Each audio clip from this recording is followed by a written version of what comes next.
Dando andamento aqui ainda ao nosso curso de legislação do servidor, tratando-se da Lei 8.112 de 90, vamos continuar nossos estudos aqui, né? Lembrando que o objetivo geral é dispor sobre o regime jurídico dos servidores públicos civis da União, das autarquias e das fundações públicas federais. Hoje a gente fala um pouco mais sobre o título 3, dos direitos e vantagens, tá? Lembrando que, caso os senhores quiserem tecer algum comentário, né, comenta aí embaixo, para que a gente possa melhorar essas aulas, tá? Também, certo? Não sou dono de verdade nenhuma, certo?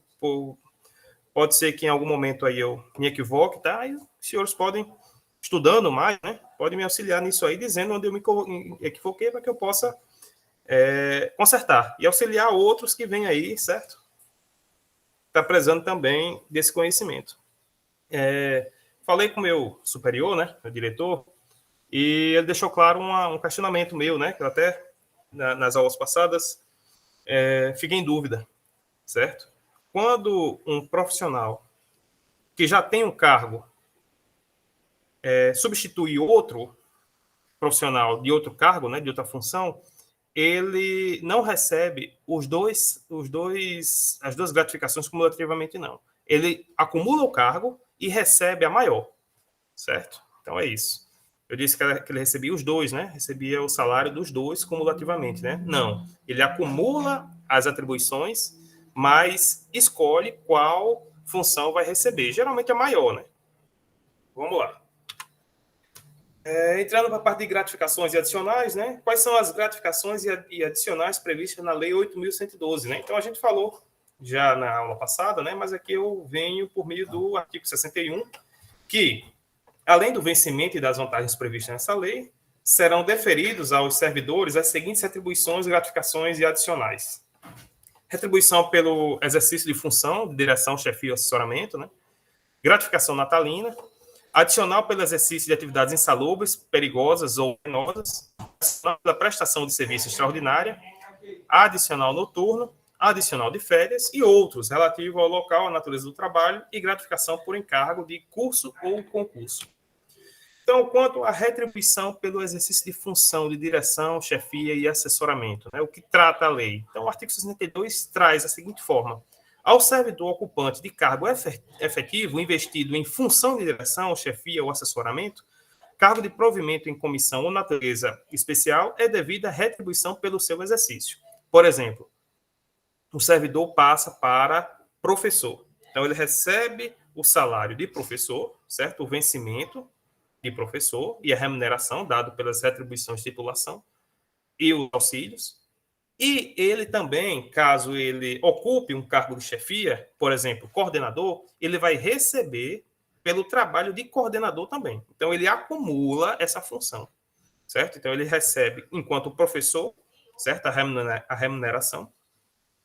E somado também a essa nova função de coordenador, certo? Que acrescenta mais um pouco aí na sua remuneração. Quanto à gratificação natalina, né? A gratificação natalina a gente entende também como 13º. O artigo 63 consta que a gratificação natalina corresponde a 1/12 de remuneração a que o servidor fizer jus no mês de dezembro, por mês de exercício no respectivo ano, né? Então, lembre, esse 1/12 é referente à remuneração, não ao vencimento, certo? Então, ele é um 13º, tá? E ele relaciona esse 1/12, por quê? Se porventura você conseguiu uma progressão, uma promoção durante o interstício desse ano, né? Por exemplo, você conseguiu em outubro, certo? Então, você vai receber 1/12 correspondente até outubro daquele valor passado. Depois, outubro, novembro e dezembro, você vai receber 1/12 daquela progressão que você teve, ou promoção que você teve. Por isso é que ela remunera, né, a partir do mês, 1/12 do mês, e não do ano. Porque se fosse do ano, estava sujeito, né, você não receber aquele valor da progressão devido a, no meio do ano, você ter solicitado o extra. Certo? Então, fica esse entendimento. Quanto aos adicionais de insalubridade, periculosidade e atividades penosas, né? O artigo 68 traz da seguinte forma: os servidores que trabalhem com habitualidade em locais insalubres ou em contato permanente com substâncias tóxicas, radioativas ou com ou com risco de vida, fazem jus de um adicional sobre o vencimento do cargo efetivo, né? Então, mais uma vez, dando o meu exemplo enquanto professor, né?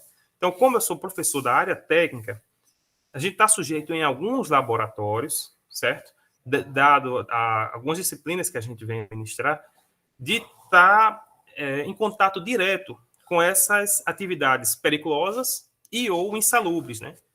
Então, há a possibilidade da gente receber um adicional de insalubridade, certo? Se caso houver a possibilidade de você receber tanto insalubridade quanto periculosidade, você deve optar por um deles, né? O inciso 1 aí está bastante claro. E esse valor, ele é em cima do vencimento, certo? E não da remuneração. Então, geralmente é 10% ou 20% em cima do vencimento do seu salário, não da remuneração. Legal? Sem contar que, para o meu caso, certo? Do IFRN, a insalubridade ela tem que constar 20 horas do trabalho do professor em constante exercício naquela condição insalubre, certo? Então, tem que constatar que você trabalha 20 horas dentro de algum local insalubre. Já a periculosidade, não. O fato de você trabalhar, nem que seja 10 minutos, 15 minutos, já conta como uma periculosidade.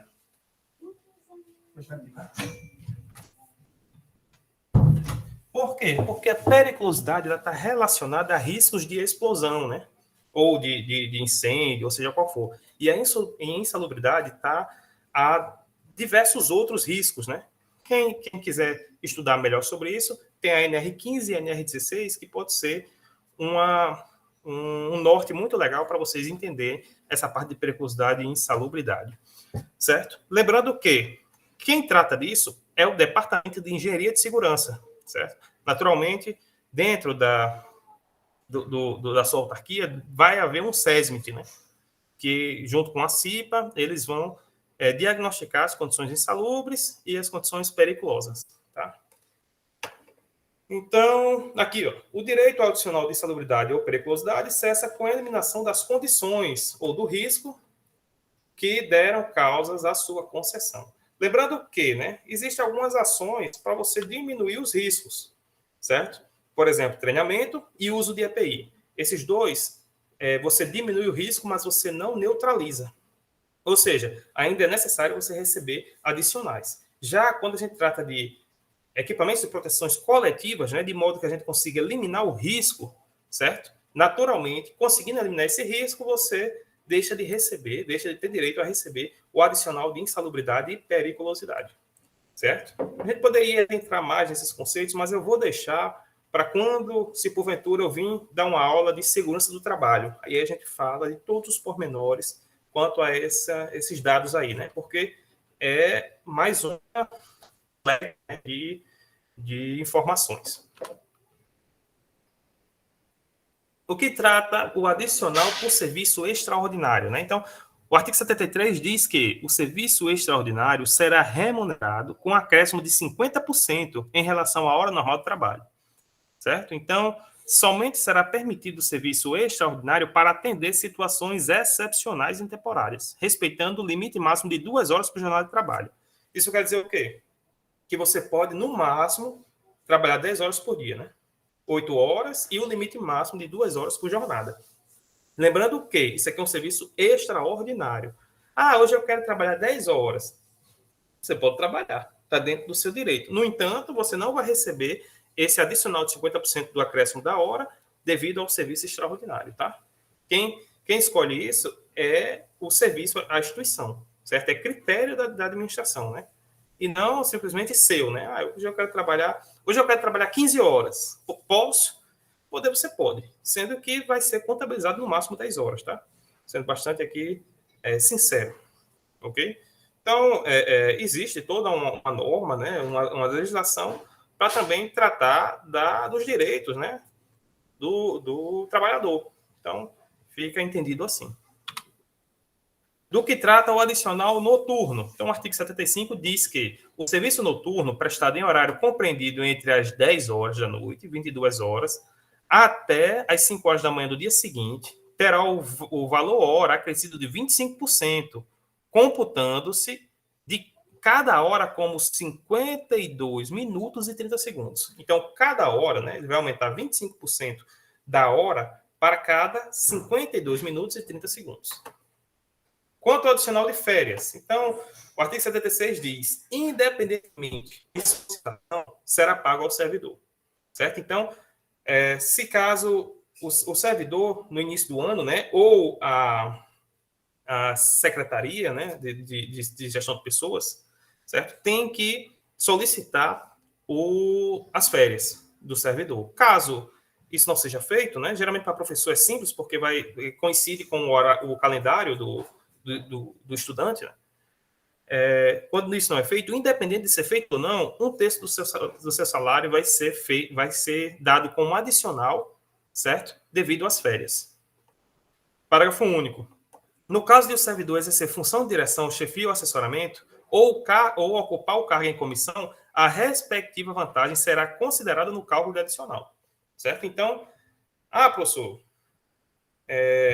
eu vou receber um terço da minha remuneração? Sim, mas eu sou chefe também, eu sou coordenador. Eu recebo também da coordenação? Recebo também, porque é em cima da remuneração, não em cima do vencimento. Então, a gratificação de cargo e chefia está dentro da remuneração do servidor. Quanto à gratificação por encargo de curso ou concurso, quais as condições para o pleito, né? Então, o artigo 76A consta que a gratificação por encargo de curso ou concurso é devida ao servidor que, em caráter virtual, atuar como instrutor em curso de formação, participar de banca examinadora ou de comissão para exames orais, ou seja, qual for, participar da logística de preparação e realização do concurso público e participar da aplicação, fiscalização e avaliação de provas de exame de vestibular ou de concurso público, ou supervisionar essas atividades. Então, para isso também, o servidor recebe uma gratificação, tá? Pequenininha, mas vale a pena, tá? A gente ter essa experiência. Férias. Quanto às férias do servidor, o artigo 77 traz da seguinte forma: o servidor fará jus a 30 dias de férias, certo? Lembrando que o servidor, para professor, você tem uma lei chamada Lei 12772, que dá 45 dias de férias. Futuramente eu trago essa lei também para a gente poder conversar aqui. Que podem ser acumuladas até no máximo 2 períodos, no caso de necessidade do serviço, ressalvadas hipóteses em que haja legislação específica, certo? No caso aqui, para professor, né? Tem uma legislação específica para isso. O artigo 80. As férias somente poderão ser interrompidas por motivo de calamidade pública, comoção interna, convocação para júris, serviço militar ou eleitoral, ou por necessidade de serviço declarado pela autoridade máxima do órgão ou entidade, né? Então, é um direito do servidor, do trabalhador, às férias. Próxima aula, a gente continua os nossos estudos, tá?